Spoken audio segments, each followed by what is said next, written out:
Welcome back to the rest of the story. In this video, we are and will get to the bottom of this lighting issue on the 7600. The issue is, for those of you that are just turning in, one set of lights on the 76 simply don't work. If they ran for a while, back this fall when I was using it, and they're pretty much in a gradual decline where I would use them. They'd work for about 5 minutes, I imagine, until the circuit or whatever got warm. And then they would start to strobe out on me. Well, I just got it back from the dealership, and the second switch doesn't work at all. I call them the fender lights, the skirt lights. They're the ones right in front of the cab, in the middle, right about level with the hood. And then there are two on that same line that I added on that point out to each side of the tractor. So the tractor pretty much has 360 degrees of lighting at night. I changed out the lights with A&I LEDs as opposed to the original factory lights, which increase the light output in this tractor, the visibility about by 10 times easily. Tractor sees a lot of work at night, which was nice. Well, what I'm doing right now is I'm taking off this front cover as we just get to it. I sped this video up by 2, by the way. This whole process took right at 27 minutes from the time I started the video to the time I shut it off. But we don't have that kind of time. The switch is in my left hand right there. I mean, the light I'm using is the one from my sponsor, Herschel. And it does a really good job. It's collecting seeing all the dust and everything that I'm stirring up in the tractor cab here. But it's a tractor in a dirt floor shed. What do you expect? So the light does a really nice job. This is the light. It's actually on the low setting. Imagine if I had this thing set on high. But to get to all this, there's 4 bolts that have an Allen head on it that I had to remove underneath the dash. And then there are 2 screws that hold this plastic piece in. Now, I understand to a certain degree plastic, saves money and more economical, but there are very few metal parts and pieces down behind this dash, which in turn results in more cracked out, broken parts. So that's what I'm largely dealing with. I'm running back and forth. I think I had to get a different screwdriver. But pliers. Needed pliers to pull the switch out. Long story short, because this video series kind of got accelerated on me, the new switch that I bought was unnecessary because I thought this seemed kind of similar in a certain way as I was tearing this apart. Well, it turns out that the switch that I'm trying to remove now and replace is actually a fairly new switch. I'm willing to bet I changed it within the last 2 years. Not uncommon. My grandpa's 4230. It seems like we were always changing the lights switch out on that. But that tractor ran year around, and the lights were pretty much on every time it was out of the machine shed throughout the winter because Grandpa always hauled manure early in the morning. You can see there's the light switch I had pulled out. I'm pulling out the new one I had. There is a little bit of difference in the manufacturing of them. The pins are a little bit different on the newer one. The new one also has, the pins are silver as opposed to like that copperish bronze of the old one. But here I'm putting in the new switch, giving it the benefit of the doubt that that's the reason why my lights aren't working. And you're going to see I'm going to turn the lights on and nothing happens. Really a little disappointing, but you have to start from the top and work from the bottom, so you got to work through. If that doesn't work, go on to the next thing. And the next thing was, you're going to see it here, it required me to take the steering wheel off.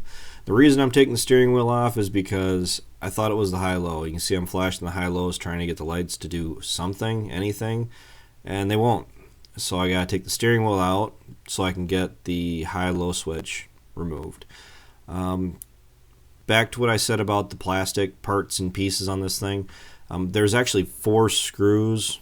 I'm assuming so. I didn't bother taking them out because they're all cracked out. I get the steering wheel off, you'll see what I mean. The plastic cover isn't supposed to be able to be removed like I do it without taking the 4 bolts out. But it's plastic. When things vibrate, and I mean, let's face it, this tractor's got 8,200 hours on it. Things start to give.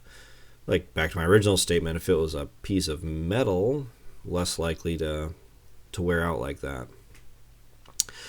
But the reason I'm trying to get to the high-low switch is because same thing with the light switch. When I brought it back, I was noticing that the lights were flashing really quick, like even the new ones that I added on to. So I was led to believe, and after discussing it with the guys up at, see, I'm not supposed to be able to take that out like that. There's 4, I'm examining it. You can see where the plastic's all cracked out. I talked to the guys up at Sloan's. I mean, I've been getting along with them great. I didn't ask them to work on this because it's just a simple lighting issue. It's not really the end of the world. Everyone was kind of saying, see, the plastic piece just fell out of the high-low switch too. But luckily enough, everything still works. That little plastic piece is on the blue line there. That's what I'm examining right now. Never did figure out where it came from, but as long as everything still works, I'm really not going to complain. We came to the conclusion that it was probably a switch because when I would hold the light switch between the second and third position, not when it was directly on, but when you're just that gray area between switching from second and third, it would flicker, it would flash real quick, which everybody that I had talked to had come to that conclusion. Well, as you guys can see how many wires, I think there's like 9 or 10 wires going to this high-low switch in my hands, on top of the fact that it's over this part alone, this switch was over $300. I really didn't have a whole lot of desire to dig into it and try to replace it, especially if I wasn't certain that this was the problem. And at this point, I'm pretty much just trying to figure out where that plastic part came from. But oh well. So this next clip is going to seem kind of weird. I was actually talking. My GoPro got cold. I let it get cold when I was trying to do an actual talk to the camera bit to tell you guys what was going on. And this is it. It was a relay. I'll show you. The old relay was actually burned up, and I did some Switchnostics. Believe it or not, that is an actual term that I learned at school, at the John Deere Ag Technician program. This is the old relay, and if you're going to look in the middle, that dark piece, that pin in the center, is not supposed to be brown. It had most definitely, very obviously, gotten hot. And what we came to the conclusion on was it was sticking to a certain degree, and when I took this cover off and I actually shook the relays around, my lights started to work. So I never did break the top off of that. I was actually going to see what the internal parts look like. Maybe I still do that. But a $15 fix. You're going to notice that there's 2 of them there. Well, the one in the upper left, right? No, I overlapped it, but the relay in the upper left there, the one that looks different from the rest, is actually a spare. It's blank, there's nothing there, but I ordered 2 because I did this on Saturday afternoon, and I didn't want to replace just the one relay that I thought was the issue and have it be like a twofer deal. You can see both lights, all the lights came on the way it's supposed to, which I am incredibly grateful for, and they're staying on. I mean, that's the most they've stayed on probably since like September. So this tractor is going to see a lot of night work. It just does. And for everything that I went through to figure out this, I'm surprised it really only took me start to finish probably 40 minutes. But I do have to do the transmission lever yet. I don't know if I'll do a video on that. I mean, it's pretty straightforward, but maybe somebody would be interested in seeing. It's a simple fix, just a clip, but the transmission, it kind of spooked the guys up at the dealership when they were test driving it, getting ready to bring it home, and they saw that the lever was loose. You'd shift it into 15th, and then you'd go from 15th to any of the other gears, like 15 to 16 or to 14, and then you would downshift it, but the tractor wouldn't shift right away, even though the lever had moved. And if you shook the lever ever so slightly, it would engage. Well, that's all it is, and maybe I will try to do a video on it. This tractor, by the time we get done doing all these little odd jobs, it's going to be pretty well at 100%. 100% as in I can't think of anything else to do to this tractor by the time I fix that transmission lever or put the clip back in, and then I remount that new A&I light that's sitting on the floor. I got all the brackets. All I got to do is pretty much just hook everything back up, and this tractor is ready to go to work, making hay, feeding cattle, whatever else. And to say that it's a bit of a big relief, a little bit of weight off my shoulders, it is.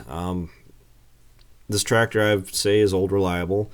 Old reliable is, it's had its issues, but let's face it, I ran this thing for the last 6 months or so with these issues it's had. Maybe not the best thing to do, I agree, but the tractor is also used pretty regularly through the summer, so we got the winter, the downtime, the slow slump. I'm glad I took it up and had it worked on. It is going to be expensive. It's not going to be as expensive as I'm thinking a lot of people are. It shouldn't be over 20 grand. It should be right around that 10 to 15 range, but it all depends on the extra parts that they had to throw at it too, because there are parts that it needed work that we didn't quote out. So I guess time will tell. We'll find out probably before the end of the month here. So thanks for watching. Thanks for tuning in. You guys are watching the rest of the story. It's kind of surreal, like watch myself talk without hearing anything, but oh well, it's kind of neat. All right, thanks for your support, guys. For those of you that do like watching my videos and you have not yet subscribed, please do. It supports the channel. Like the video, comment down below. I will be the first to admit I do not respond to my comments on a regular basis. I try to like every comment. I try to heart the really good ones.